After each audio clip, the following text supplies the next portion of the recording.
আজ ২৭শে সেপ্টেম্বর বিশ্ব পর্যটন দিবস। যথাযোগ্য মর্যাদায় এবং আনন্দঘন পরিবেশে দিবসটি সারা দেশে উদযাপন করা হচ্ছে। বিষয়টি উপলক্ষে আগারগাঁও পর্যটন ভবনের সামনে বর্ণাঢ্য র্যালি, সাইকেল র্যালি, এতিম শিশুদের জন্য লালবাগ কেল্লা সফর, মনোজ্ঞ সাংস্কৃতিক অনুষ্ঠান, আলোচনা অনুষ্ঠানের আয়োজন করা হচ্ছে। আপনারা সকলে আমন্ত্রিত। এবছর দিবসটির প্রতিপাদ্য ট্যুরিজম অ্যান্ড সাস্টেনেবল ট্রান্সফরমেশন।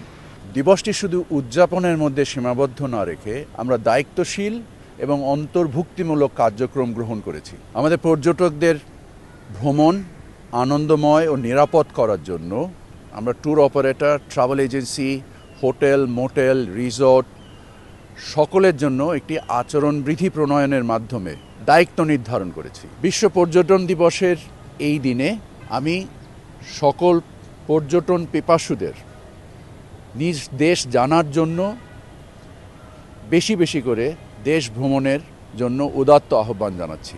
আসুন সকলে মিলে টেকসই পর্যটনের মাধ্যমে গড়ে তুলি এক সমৃদ্ধ বাংলাদেশ।